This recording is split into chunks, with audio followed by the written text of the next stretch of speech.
Parasite SEO in 2026. I've got no other person that's better to talk about this than Charles Floate.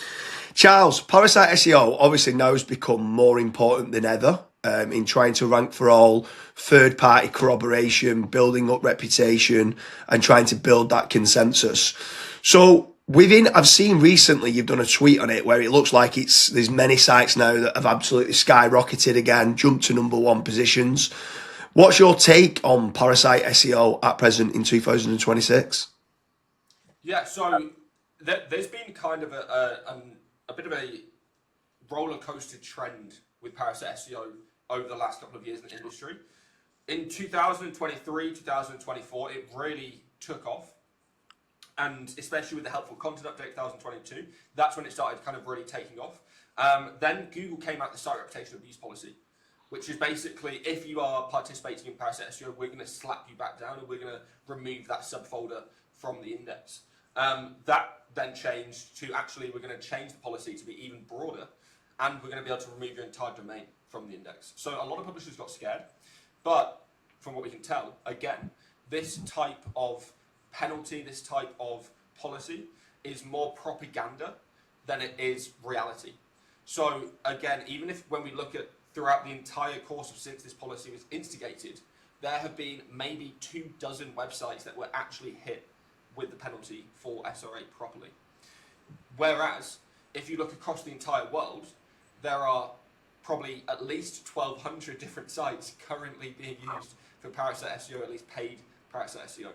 So with the latest algorithm update, there seems to be a massive uptick again in Google's algorithm trusting and validating news domains for specific queries, especially in why and whale searches, which are traditionally quite difficult to rank for with websites that you would have to build up for many, many years and get validated and have a kind of expert array of teams and people helping write content for.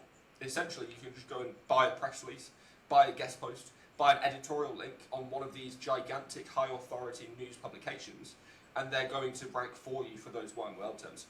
As a really good example, a few weeks ago, Reuters was ranking incredibly well across the search for basically every term you can imagine, and it was a $1,000 press release.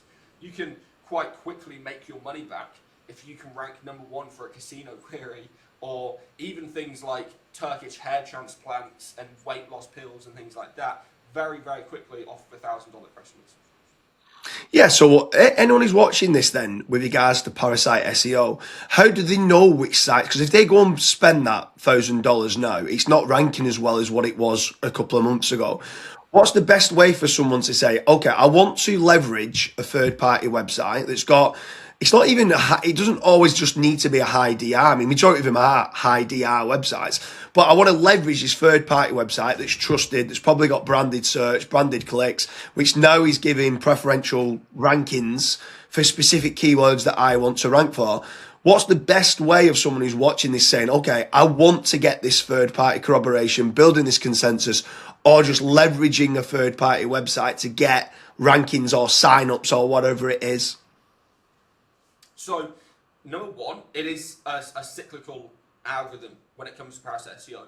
So there are going to be certain domains that are going to have higher weighting during certain periods than others. So Reddit, LinkedIn, all of these sites have had massive spikes and massive lows. Reddit specifically, probably more on the spike than the lows, especially over the last few years. And there are some parasites like Reddit, like YouTube, that are long-term parasites that you can rank for many, many years because Google just has a fundamental weighting towards those sites. And to be frank, it is because those websites have partnerships with Google. It's because those websites are owned by Google, right? They wouldn't have the same level of treatment in the algorithm if they didn't. In terms of other websites, like Reuters, like all those kind of things, they will probably rank for 2 months, 3 months, 4 months, and then they will start getting slapped back down. Normally, those claps are because Google has seen how effective they are, and they have put some level of manual penalty. And that doesn't necessarily mean a traditional manual penalty. It just means a manual classifier or something to prevent that website from actually being able to index and rank for certain terms or terms outside of its traditional categorization. And in that reality, you basically just have to move to whichever site has the best or highest current ranking to be able to continually get the best and highest current ranking. So you have to be doing continual research into the search, continually seeing what's happening, what's ranking, what's moving up, what's moving down. And sometimes, especially if you're doing Parasite SEO, if there is Google updates recently, go and look at the biggest winners chart for that update. And a lot of the time, there's kind of hidden parasites that people will never find if they don't go and do that additional research. Do you ever use then Parasite SEO for trying to manipulate, let's say, the synthetic queries that they do with like Query Fan Out? 100%. So we actually kind of theorized that when SGE, which is now what AAO views were first called, when that was first announced, we theorized that actually you could use Parasite SEO to manipulate those outputs. So you could use Parasite SEO to rank dozens of pages potentially. You know, you don't need dozens, but you could rank dozens of pages in the top 100 using Parasite SEO. And essentially, because you're ranking dozens of pages, you are going to forcibly overtake the consensus for that SERP. So they're going to extract as many different of those snippets of information as they can from all of the different top 100 results, and they're going to see that actually 40 out of those top 100 results are saying the same thing. So we're going to just essentially boost that information. And right now, at least, there's limited fact-checking and verification and verifiability inside of those AI overviews. So they are very easy to manipulate, even for queries which you think they would probably have some additional safeguarding. There's limited going on right now. Yeah, for sure. I mean, there's a classic saying that came out from Dejan, who was speaking to, and he was talking about if it's only mentioned once or twice on the internet, it's just an assumption. But it's one of them where once it's kind of built that consensus up and it's been said 5 to 10 times, it almost then just becomes a fact, even if it's not a fact. Just because it's being repeated across multiple third-party sources, it then is treated as being factual information. So on that then, with regards to Parasite SEO, is there a different strategy for Parasite SEO for ChatGPT versus Gemini AI overviews? 100%, right? So the first thing is that most of the time you're going to be using grounding to get inside of the AI overview or the AI output, sorry.